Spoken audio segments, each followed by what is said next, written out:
Primeiramente, muito boa tarde a todos, né? Estamos aqui iniciando a nossa palestra sobre o Programa de Integridade nas Empresas que contratam com o GDF, a Lei Distrital 6.112 de 2018.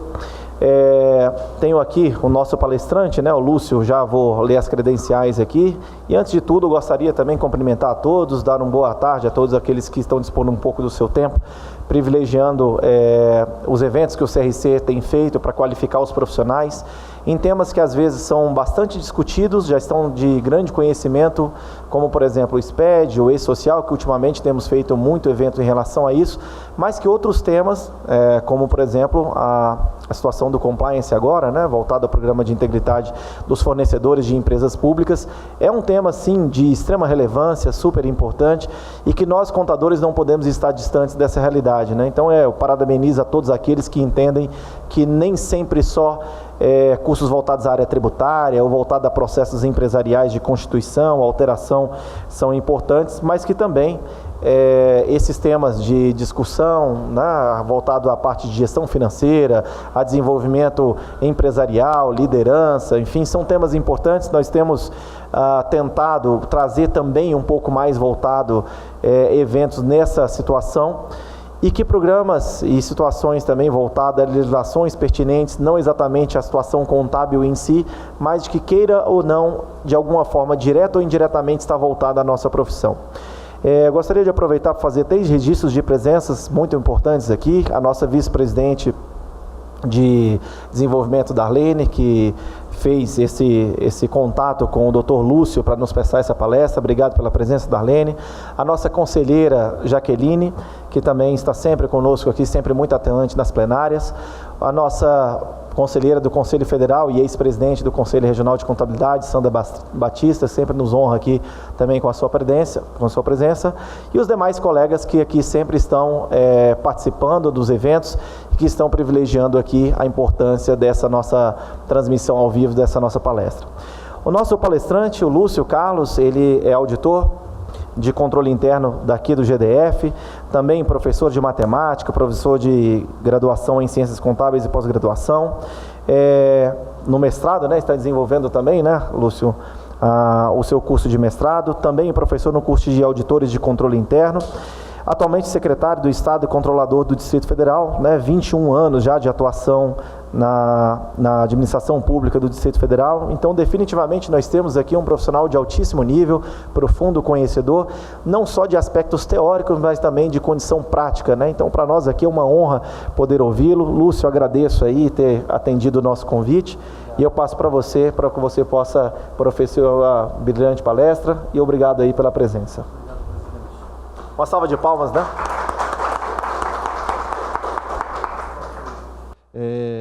Boa tarde a todos, é uma honra estar aqui na casa de todos nós, contadores, CRC. Eu fico feliz também de poder estar aqui participando. Eu tenho essa dívida com o CRC, com a minha profissão, de participar mais ativamente aí das atividades. Fui convidado aí também pelo nosso presidente a participar do grupo de compliance e governança, é um assunto que eu respiro, vivo, e essa discussão é uma discussão que está ocorrendo em todo o mundo. A questão da integridade, nós vamos ver por quê. Minha apresentação é bem objetiva, eu agradeço o tempo que cada um está despendendo, cada um aqui deixou de fazer alguma coisa importante para estar aqui, então essa apresentação tem que fazer sentido para todos nós e fará. Visão geral, a própria lei de integridade, fontes de consulta para que vocês continuem estudando o assunto, isso é importante, de uma maneira mais independente, e outras referências técnicas importantes, tá ok? Bem objetivamente, a discussão de integridade ela não é de agora, tá? Desde os gregos vem essa discussão, eu não vou me delongar aqui, primeiro porque não tenho uma formação em filosofia, segundo que coitado de mim, eu tenho tanto que melhorar como pessoa, não sou a pessoa mais habilitada para falar de filosofia aqui, falar do bem viver, para falar de negócios, falar de economia. Esse simpático senhor chamado Kenneth Arrow se notabilizou por ser o mais jovem vencedor de prêmio Nobel, 50 anos de idade, e também porque ele formou 4 outros grandes vencedores de prêmio Nobel, mas não foi essa a proeza dele. Kenneth Arrow fez uma pesquisa do dia a dia, que ganhou o título de Moral Hazard, o risco moral. Ele pesquisou o quanto a economia americana perdia todo ano pelo simples fato do colega, colaborador no escritório, vou dar aqui só como exemplo da Darlene, em vez de fazer o lançamento contábil, ficar no Zap Zap. Hora bunda cadeira. Isso custa para o PIB americano mais ou menos 20% ao ano. É o desperdício. Pela falta da pessoa cumprir uma coisa que não era nem mais nem menos do que era para ela fazer. Cumprir a jornada de trabalho dela. Então, esse tipo de conduta, ela dói no bolso. Pesquisa interessante do Banco Mundial, os ambientes em que há conluio, o preço médio de qualquer produto é em torno de 20% a mais. Interessante, é um problema que está acontecendo na Europa nesse momento. Um caminhão sai da França e vai para um outro lugar que não seja da União Europeia. Para passar na fronteira tem que pagar um cafezinho. Isso já está virando um problema. Porque o cafezinho é de 10%, 20%. Né? Caso que aconteceu alguns anos atrás em Buenos Aires. O navio ia atracar no porto de Buenos Aires e tinha que pagar o café. Até que um dia, o grupo dos armadores falou, ninguém vai atracar. Ninguém vai atracar. E ficou até que a coisa se moralizou. Então, a discussão de integridade, ela é muito bonita do ponto de vista filosófico, sociológico, ético, mas a falta de integridade nos ambientes de negócio é ruim. Porque tudo fica mais caro. É desagradável para o fornecedor pagar propina. E, por outro lado, tem pessoas que, já está na literatura internacional, cleptocracia. Tem governante que é viciado em extorquir. Então, a integridade vem nessa linha, de melhorar os ambientes econômicos. Eu passei por uma situação interessante, em 2016, pedi uma subvenção econômica para o governo britânico para o órgão de controle do Distrito Federal, um projeto chamado Prosperity Fund. E eu gostei da fala do ministro do Reino Unido, perdão, o chanceler aqui no Brasil me recebeu e falou assim, puxa, seu projeto de controle interno é legal, é para melhorar o ambiente de negócio, a mentalidade do Reino Unido. Entender que integridade melhora o ambiente de negócio, porque quando a relação é mais íntegra, é melhor para todo mundo, né? Não vou pagar propina, vou cobrar um preço mais justo, né? Até brinquei do político católico, né? Toda obra é um terço, né? Isso é ruim, é um desperdício da economia. Então, essa discussão, ela é do momento, apesar de vir lá da década de 60, e se cristalizou num normativo internacional que foi publicado ano passado, ISO 37001, que é antipropina. Sério, procurem. ISO 19.601. Essa ISO está em discussão para aprovação nacional. Vou passar para a conselheira Darlene, ela pode distribuir para esse grupo, que é o quê? Requisitos de um sistema de compliance, ou seja, quais são as linhas gerais para que cada um de nós aqui consiga implantar um sistema de compliance na empresa. É um mercado nosso, gente, também. Tá? Então, essa diretriz ela é interessante. A ISO, como é que funciona uma norma ISO? Hoje, das 50 maiores economias do mundo, 44 usam os padrões da ISO. Então, trazermos uma discussão de um assunto que está mundialmente em discussão. O mundo todo está discutindo esse assunto. Não por modismo, porque a falta de integridade nos ambientes de negócio é prejudicial para cada um de nós. Atualizando a pesquisa do Kenneth Arrow, recentemente a Universidade de Harvard fez um texto bem legal. Ele classificou as pessoas nos semáforos, vermelho, verde e amarelo. O que é o verde? 10 a 20% da população, aquela pessoa que é incorruptível. Pode estar ruim a situação, recessão, ela não vai furar fila, não vai andar pelo acostamento. O que precisa se fazer num ambiente de integridade com essas pessoas? Nada, né? É santa. Por outro lado, nós temos os vermelhos, aqueles inverterados, né? 10 a 20% da população que sente o prazer de furar fila, né? Sentar no banco do PNE e outras coisas mais. O desafio nos sistemas de integridade não são os vermelhos, são os laranjas, 60% a 80% da população. Por quê? Porque elas ficam à mercê das lideranças positivas ou negativas. Então, todo o sistema de integridade, ele atua para atingir pelo menos 80% das pessoas. Porque os vermelhos, o que trata uma pessoa dessa vermelha? Sanção. Não tem como. Tá?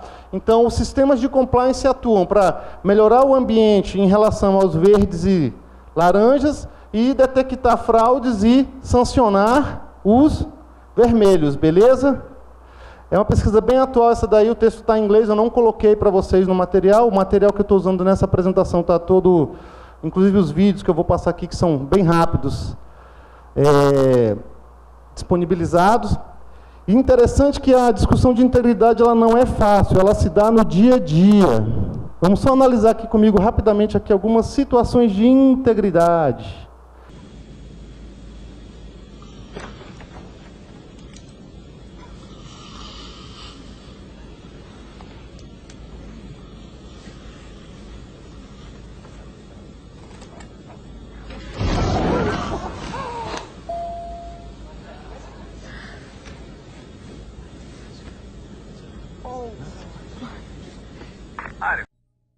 All the boys are calling crazy girl.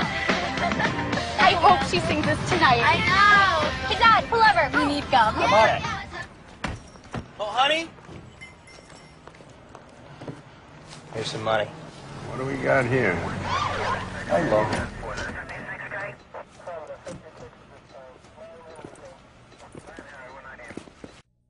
Patient has a fractured fibula. Given him a mild sedative, so he can be able to go on tomorrow. Daddy's gonna be so excited. All good.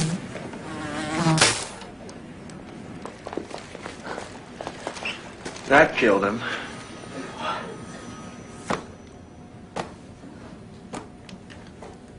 Paging Dr. Palm.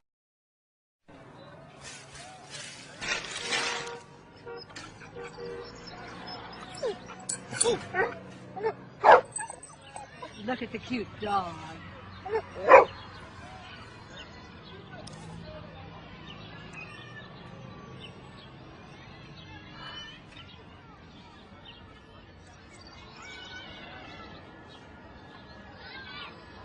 Integridade é uma questão é um tema muito sensível, depende muito dos ângulos por intermédio dos quais nós enxergamos as situações, tá? Só que tem como tornar essa situação mais objetiva, senão que a gente vai ficar no campo da filosofia e vamos ficar aqui até amanhã discutindo. Não é isso que eu quero. Então, uma visão geral por que discutir esse assunto, nós travamos isso, né? Por que pensar em programa de integridade? Uma coisa interessante é que nós temos a Lei de Combate à Corrupção. Está citada ali, né, a Lei 12.846 de 2013.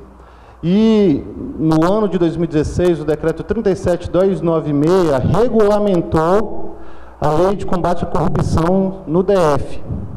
Ok? E aí o que acontece?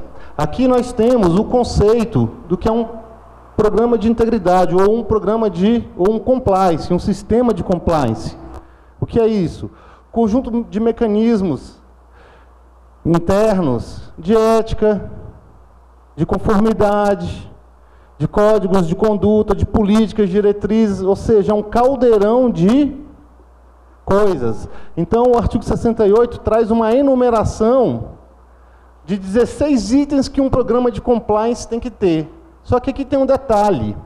O programa de compliance que está aqui no decreto 37.296 é o programa de compliance exigido para a empresa que tomou uma sanção e fez um acordo de leniência, ou seja, ela está num processo de admitir que cometeu uma conduta ilícita, um ato de conluio, fez a leniência, ou seja, entregou provas em relação ao ato de conluio, se for o caso, e está demonstrando que quer se recuperar. Então, aqui é uma sanção, gente, esse programa de integridade no rigor que aqui está.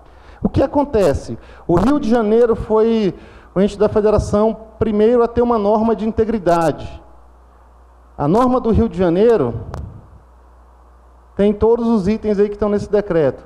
E o DF, em 2018, veio com a norma de integridade, que eu vou entrar em mais detalhes.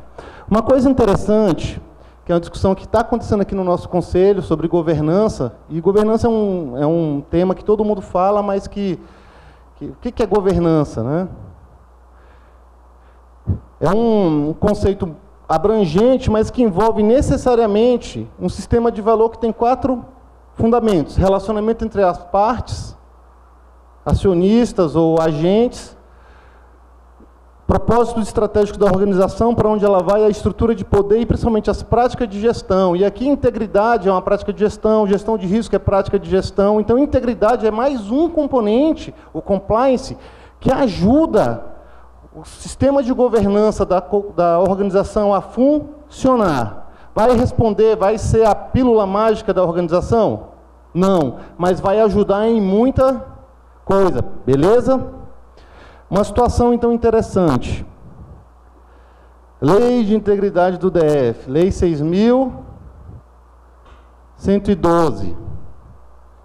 Fica estabelecida a obrigatoriedade de implantação de programa de integridade para todas as empresas que contratam com o GDF, e ali os limites. Primeira observação, os limites mudaram. Decreto 9.412 de 2018 atualizou os limites de licitação da Lei 866. Então, os limites que estão aqui colocados não estão mais válidos, têm que ser corrigidos. Primeira observação aqui em relação à norma. Uma coisa interessante, que é quando essa norma foi lançada, então, foi a seguinte situação. Lançou a norma, e o que aconteceu? Mais ou menos isso aqui.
rapidamente com alguns trechos da norma.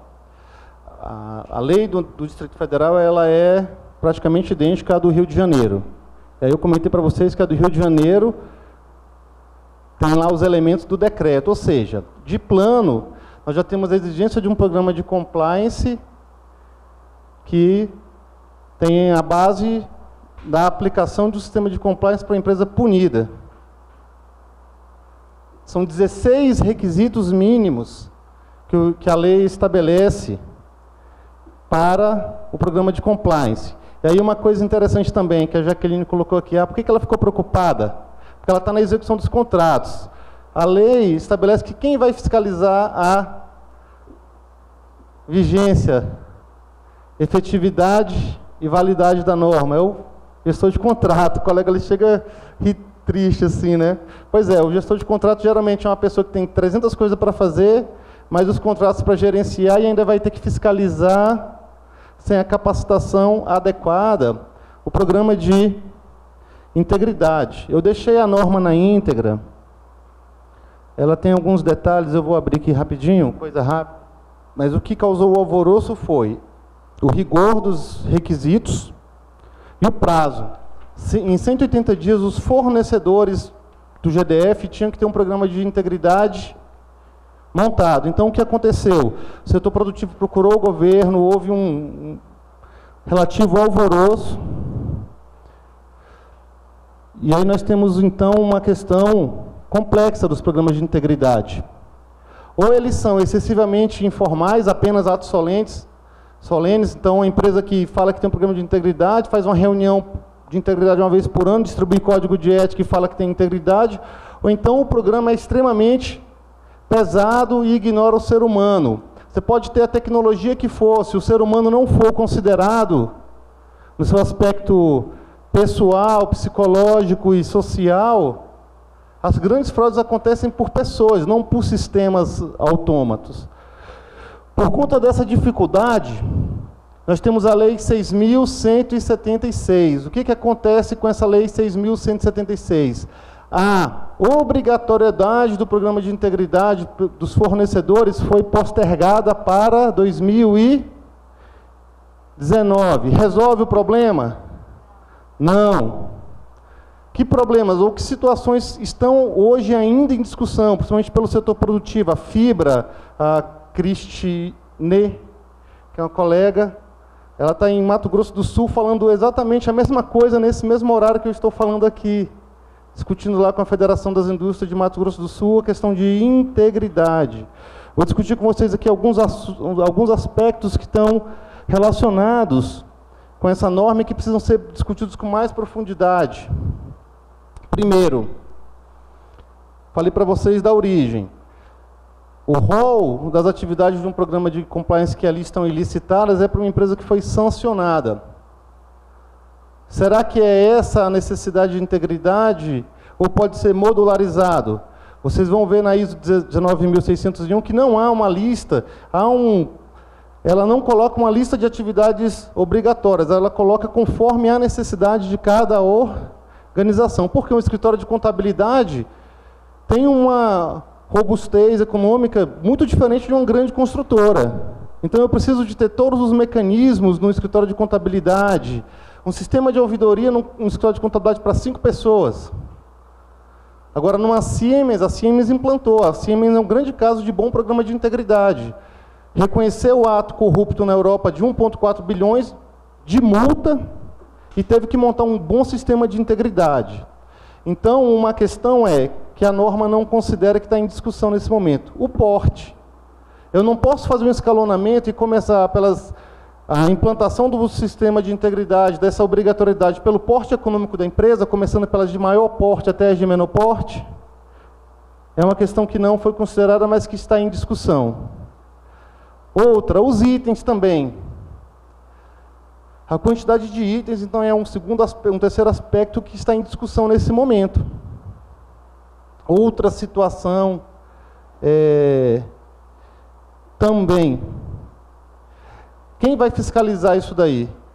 É uma autodeclaração ou vai ser uma incumbência que vai ficar por conta gestor de contrato fiscalizar? Porque se uma empresa afirmar que tem um programa de integridade, comete um ato corruptivo, já tem norma para punir essa empresa.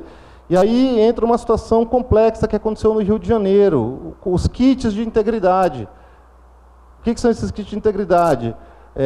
Empresas moldando programas de integridade e cobrando R$270 mil dos fornecedores do Estado para montar um programa de integridade e certificar. Então, criou-se um mercado. Aí eu pergunto, será que um escritório de contabilidade de médio porte consegue arcar com esse custo da montagem de um programa de integridade nesse valor? É uma coisa para ser refletida. Outra situação também interessante, um questionamento que a norma não dá conta ainda. Vamos supor o seguinte, eu tenho uma empresa extremamente idônea, instalada em Valparaíso de Goiás, ganhou uma licitação no DF. Quanto tempo ela tem para poder montar um programa de integridade? É lícito excluir uma empresa idônea de uma licitação no DF, ou uma empresa daqui do DF no Rio de Janeiro? É uma discussão que até beira a discussão constitucional, na minha visão. Então, são problemáticas que estão em discussão nesse momento. Tá? Não é uma norma de fácil aplicação. É indispensável, eu defendo norma de integridade, participei da criação do programa de integridade da CGDF, normas de gestão de risco, mas nós não fazemos isso de uma maneira compulsória com as organizações. Por quê? Porque é difícil de montar. Então, é louvável a iniciativa, mas é difícil. As empresas estão preocupadas, o setor produtivo está preocupado, de um lado com a complexidade e de outro lado ser sancionado por não montar, e com os custos, e por outro lado a administração pública com dificuldades em fiscalizar, em capacitar os gestores de contrato para dar conta dos itens que estão na norma. Mas com umas fontes de consultas interessantes para vocês. A Alliance for Integrity é uma organização do governo alemão. Vale a pena consultar o site. E tem um appzinho bem interessante de integridade.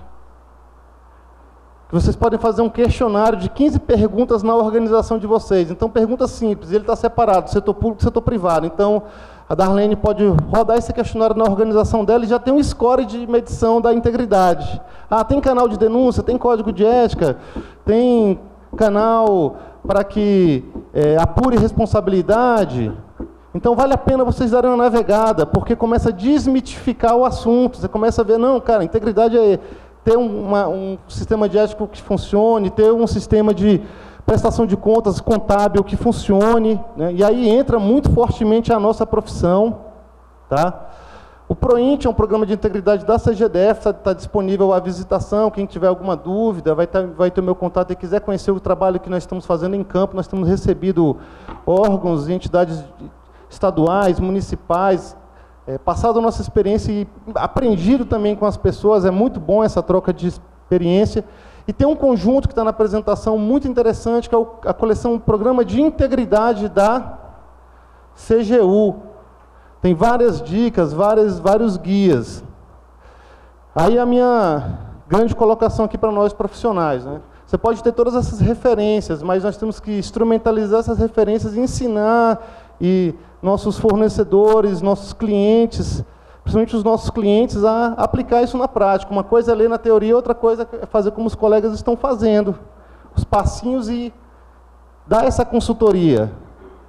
Pode ser num valor menor, eu acho exagerado, R$270 mil para montar um programa, 1.100.000, como eu já vi empresa reclamar aqui em Brasília, que cobraram 1.100.000 para montar um programa de integridade. Por outro lado, as empresas sozinhas não conseguem montar esse programa, então é o que a colega comentou, é um mercado que está abrindo para a nossa profissão. Tá? Outras guias interessantes aqui, né? O endereço completo do material de integridade, as normas do Distrito Federal, o material aí de 2016 do colega Paulo. Eu não podia deixar de fechar essa breve fala sem citar o professor Antônio Lopes de Sá, né? Magnânimo, mestre da contabilidade. Na sua essência, ética é amor e razão associados para gerar um comportamento consciente, estruturado em valores humanos. Esse é o meu contato, está à disposição de vocês para trocarmos ideias sobre o assunto. Não quis fazer essa nossa apresentação como um mini curso, mas mais dar as referências e sintonizar da discussão que está em voga aí nesse assunto e das complexidades que envolvem um tema integridade, porque a norma está aí, do jeito que está, ela está vigente. Só está com a efetividade reduzida para o ano que vem. Então vale a pena dar uma olhada na norma. Ia ser muito chato ficar lendo norma aqui para vocês. Aí eu me coloco agora à disposição para perguntas. Muito obrigado. Minha pergunta em relação à sua citação sobre fiscalização do contrato. Sim. O fiscal do contrato, aquele que acompanha, tem toda aquela atribuição. É a pessoa, na sua visão, considerando inclusive a sua carreira e função agora exercendo nesse ambiente do compliance, da integridade, da lei do Distrito Federal, da lei nacional, o fiscal do contrato, que já tem aquele papel definido. Na sua visão, é a pessoa certa, mais adequada para fiscalizar também a integridade? Não. Sendo muito claro, doutora Sandra, o fiscal do contrato ele pode, numa eventual quebra de integridade, ter o dever que está no artigo 67 da 866 de reportar os superiores, mas existe um sistema de controle. Então, assim, a empresa pode fazer uma autodeclaração de que tem um sistema de compliance e, no momento que ela quebra essa integridade, já ter a sanção que está capitulada na 866 ou na norma. Então, só nos casos extremos é que deveria ter uma atuação do fiscal. Agora, atribuir ele, olhar o checklist e, ademais das funções dele de fiscal de contrato, ainda fiscalizar todos os 16 itens que estão na norma, eu vejo que a maioria dos nossos fiscais no dia a dia teriam que passar, no mínimo, por uma grande capacitação desse tema, porque fiscalizar o contrato por si, operacionalmente, já é complexo pelo mundo de normas, e ainda atribuir mais essa função da fiscalização e de entender um tema complexo que é a integridade, eu acho muito complicado, tá? Muito complicado. Eu gostaria de ouvir a sua opinião sobre o tema, se for assim possível.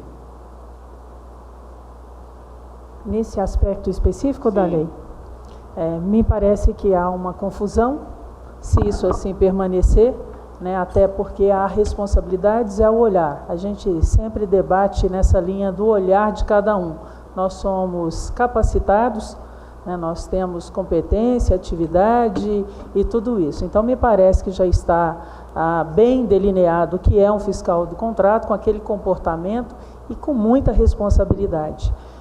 Fazer esse checklist me parece que seria um prejuízo, na pouco estudo, preliminar que fiz até para vir aqui, debater um pouquinho.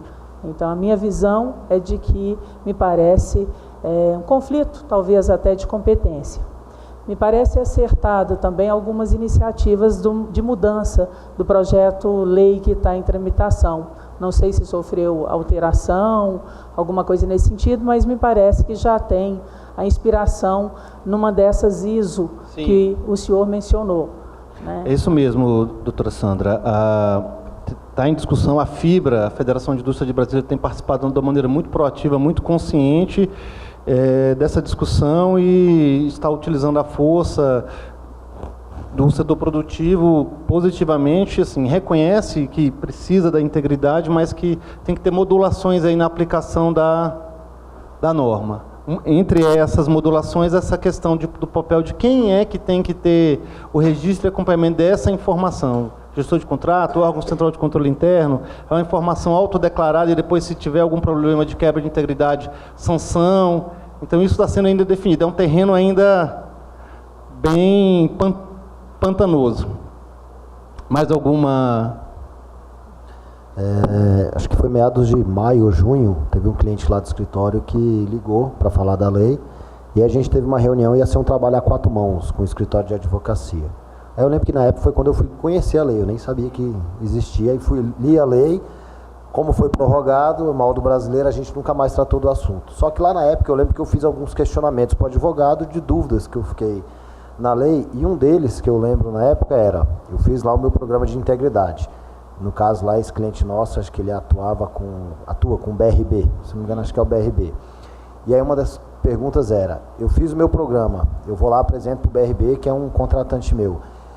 Ele simplesmente tem que acatar, ou ele pode, avaliando, falar, não, você não cumpre. Ele tem esse poder de não sei rejeitar, mas dizer que não está em desconformidade de acordo com a lei ou não? Como é o meu programa, quem que tem esse poder de validar?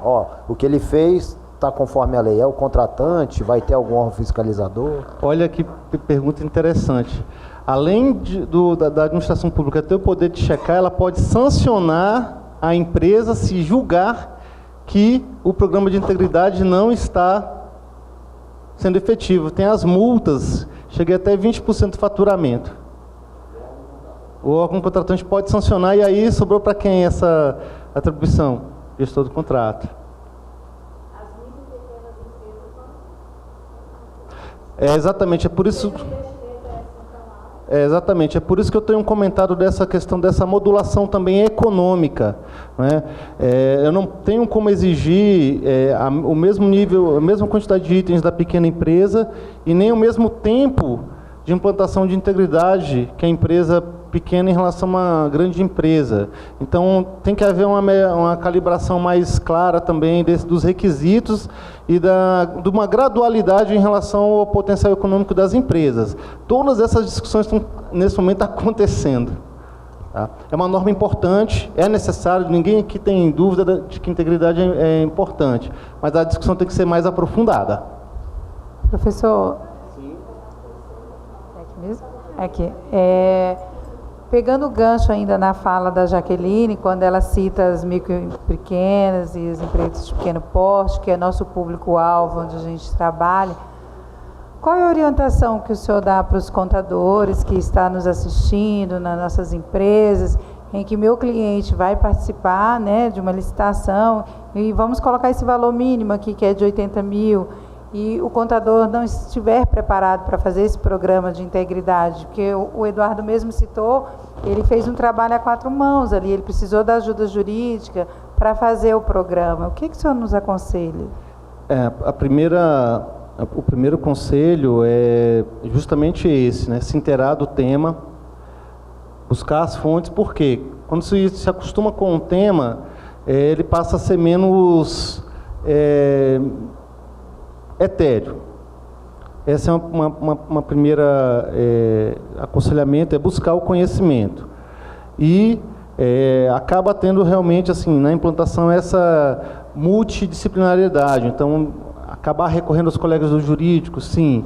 Né? Então, são essas duas situações. Se capacitar para poder orientar o gestor, os nossos clientes, sabermos o que compõe um programa de integridade e acabar fazendo um trabalho consultivo mesmo, sair um pouquinho ali do nosso trabalho contábil, da escrituração, da operação, e ajudar do ponto de vista consultivo. É mais ou menos o caminho que o Eduardo começou a trilhar.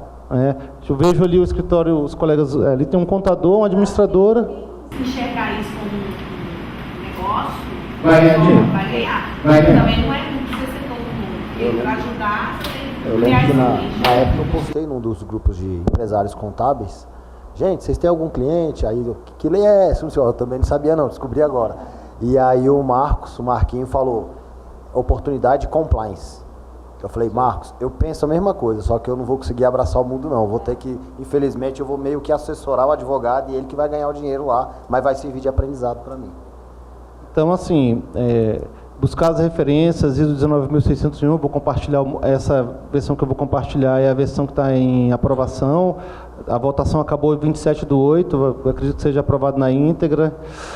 Buscar as fontes da CGU e da Alliance for Integrity e ajudar nossos clientes a implantar. E eu falo nossos clientes porque eu também tenho ajudado no governo, unidades, a minha própria unidade CGDF, a montar um programa de integridade. Então, acabo atuando de maneira consultiva. Então, um exemplo, tem código de ética? Tem. É uma pergunta que tem que ser feita no programa de integridade. Então, me mostra o seu código de ética. Agora, ele é conhecido? Né? Eu tenho um canal de denúncia que a pessoa fica protegida desse canal de denúncia. E se tiver uma violação, por exemplo, sei lá, uma bilheteria de um ônibus, acontecer uma violação, essa pessoa vai ser demitida se acontecer? Então são coisas que no dia a dia a gente acaba vendo que na prática é possível se fazer. E onde entra a contabilidade nisso? A gente é fundamental a contabilidade num sistema de compliance, fundamental o trabalho do tributário, análise de risco. Gente, quem mais pode fazer análise de risco do que nós, gente?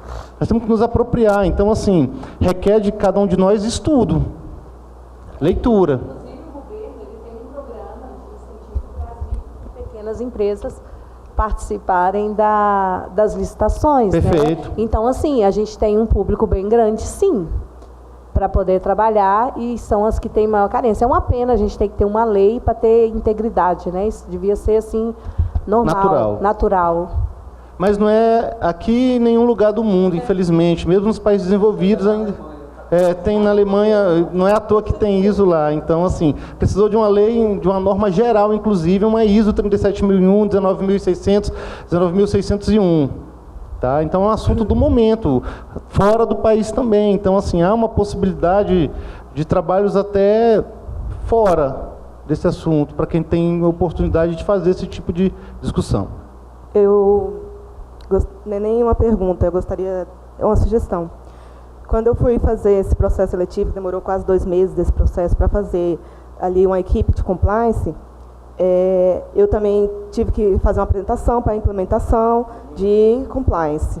Cheguei a até colocar também esse canal de denúncia, na verdade eu nem coloquei como denúncia, eu coloquei como reportar, por conta da necessidade dos profissionais ali ter a liberdade de mostrar o que estava acontecendo por detrás daquele processo ali que estava só por cima, né?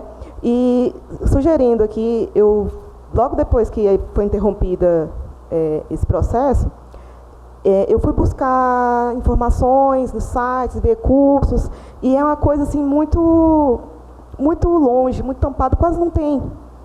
Quando eu vi, eu falei assim, já me inscrevi logo, porque é uma área que é muito nossa, né? Mas, assim, eu estou sugerindo, o que eu iria sugerir, assim, para o próprio CRC mesmo, disponibilizar mais curso e, vamos dizer assim, sinalizar mais, voltando esse conhecimento para a gente mesmo, para disponibilizar para a gente. Porque eu realmente tive que pesquisar muito, tive que montar programas, entrar em empresas, pesquisar, mandar e-mail para poder conseguir montar. E isso porque eu só tenho um MBA em controladoria, trabalhei com auditoria externa, mas para eu montar todo o programa que eu apresentei lá, eu tive que fazer uma busca muito árdua. Por isso que, quando eu via, sinalizei aqui, eu não perdi tempo. Então, é uma área muito nossa, mas a gente precisa muito desse respaldo, para a gente colocar, estar sempre sinalizando que aqui o CRC está disponível a dar conhecimento para os profissionais de contabilidade. Perfeito. Bom, eu vou aproveitar para responder já em conjunto, né? Acho que a resposta, de certa forma, passa um pouco pelo conselho. Primeiro, agradecer a colega que está presente aí e tudo. E, sim, eu faço minhas as palavras do Lúcio. Eu acho que deve chamar um pouco a atenção, nesse sentido, muitas vezes nós pensamos assim, poxa, lei, né, de conformidade, compliance, enfim, das empresas, e aí, assim, parece que não é um assunto nosso. E eu não consigo conceber essa ideia, Lúcio. Para mim, assim, é inaceitável a gente não entender que, assim, olha, é totalmente nosso, né? Puxa, mas é legislação. Pois é, né? Tributação também é legislação, registro empresarial também é legislação, contabilidade é pura legislação, né? Desde os próprios lançamentos contábeis até a própria elaboração das demonstrações. Então isso é um assunto nosso, né? Quem atua aqui em auditoria, a colega, eu, Amorim, os colegas outros aí também que atuam em auditoria sabem, Sandra, que compliance não é nenhuma novidade para a gente. Talvez seja agora em termos de algumas exigências legais para processos de licitação. E aí eu pego muito, o Eduardo colocou uma frase interessante, são oportunidades de trabalho. Alguns deixam passar, outros de repente entendem que talvez assim, poxa, mas dá muito trabalho e de repente eu não queria entrar tanto nisso. Eu entendo que tudo nós temos que entender como oportunidades. E entendemos o seguinte, olha, está por aí e eu acho que nenhum outro tipo de profissional tem maior bagagem ou envolvimento em relação a isso maior do que nós, contadores que teríamos a maior propriedade possível de trabalhar nesse segmento.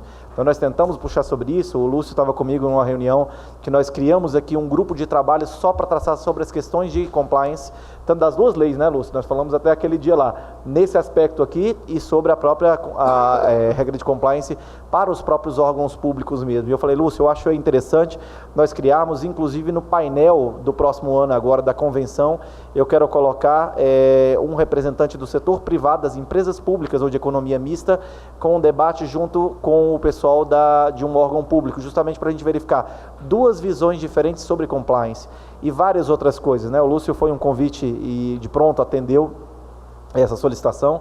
Certamente, viu, Lúcio, normalmente quem vem aqui passa a ser incomodado sempre, então assim, pode ter certeza que nós vamos te perturbar bastante para abrirmos outros cursos em relação a isso. E estamos sempre tentando avançar. Amanhã, até reforço aqui, também mais uma oportunidade de trabalho que nós não podemos deixar passar.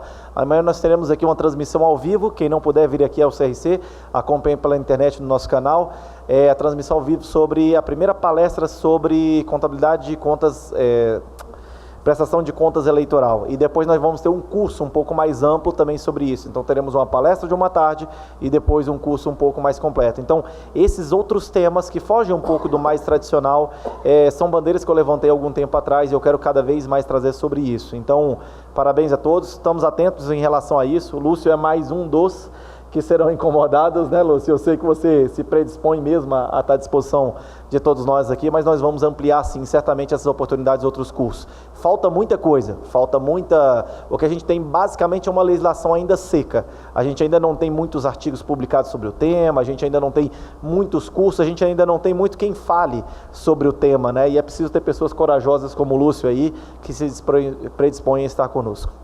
Em breve sempre acompanhe pelo boletim lá, na agenda de cursos estaremos forçando e eu acho que esse tema é importantíssimo. Vamos reforçar sim essa demanda. Obrigado.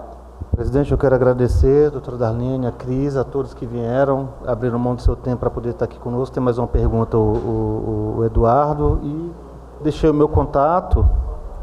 E isso aqui é importante aqui, a troca de experiência entre nós, esses contatos é que tem um valor nesse nosso network. Então está à disposição o meu contato, se vocês não anotaram, é lucio.pinho@cg.df.gov.br. Estou à disposição aí para discutir. O Eduardo tem mais uma pergunta.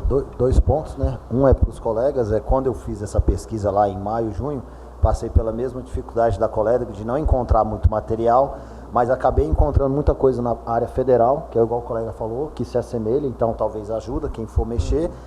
E nessa busca depois achei muito material que não é igual, mas que tem algumas semelhanças na área de governança corporativa.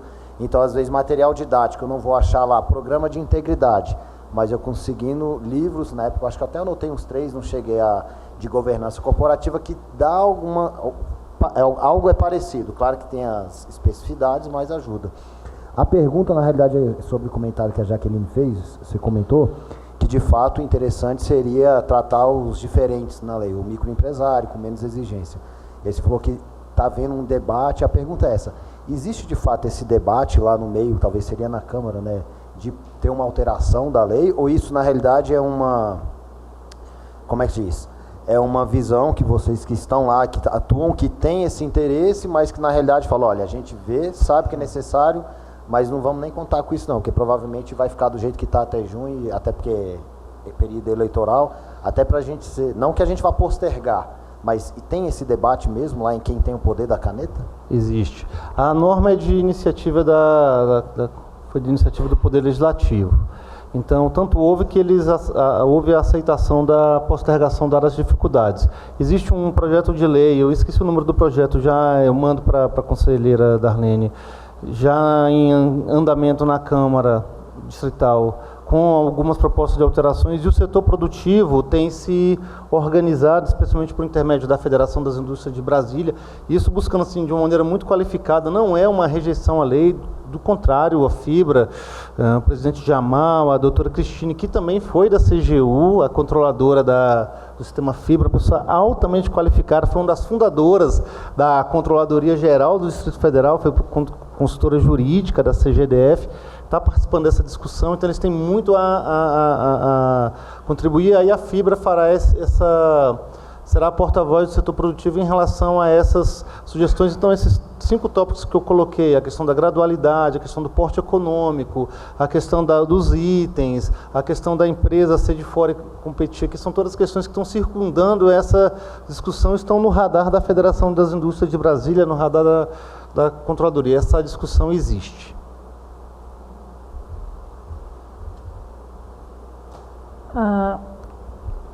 Em relação à CGDF, na estrutura que ela tem, ela teria condição de atrair para si, dado até a sua importância como função social, de controle, de acompanhamento? Ou isso é muito distante da CGDF?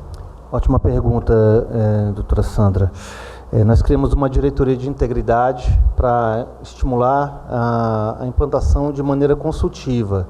O que é isso? Gestão de risco, nós fizemos uma segregação estrutural entre inspeção e auditoria, e nós estamos usando o conceito de auditoria no sentido realmente nosso, né, de assessoramento, de consulta. E nesse aspecto nós ajudamos os órgãos a montar sistema de gestão de risco e integridade. Com a estrutura que nós temos hoje na diretoria de integridade, nós não teríamos condição de fazer esse acompanhamento consultivo e essas macroavaliações. Então, nesse sentido, fizemos um encaminhamento ao excelentíssimo governador, apesar da dificuldade econômica do DF, um concurso público, vamos ver se ele aceita, né? Porque tem que ser robustecido. Trabalhar preventivamente é muito mais barato do que remediação, vista aí a perda que nós tivemos do Museu Nacional, né? Eu particularmente gosto muito da cultura, um povo que não cuida da sua história, realmente o futuro ele é nebuloso, né? É muito mais barato. Hoje, vou reconstruir o prédio, tudo bem, e o acervo que foi perdido? A integridade de consultoria funciona da mesma forma, é muito melhor prevenir, né? Então, está no radar do governo. Hoje, muito objetivamente, nós não teríamos condição de acompanhar de uma maneira efetiva essa norma. Bom, agradeço então a todos que estiveram aí. Acho que alguma pergunta em particular, né? O Lúcio vai estar aqui para responder. Fiquem atentos nos próximos eventos, né? Amanhã nós temos aí a transmissão ao vivo para quem tiver interesse nessa área de prestação de contas eleitorais. Agradeço a todos que vieram. Obrigado. Lúcio, mais uma vez, muito obrigado.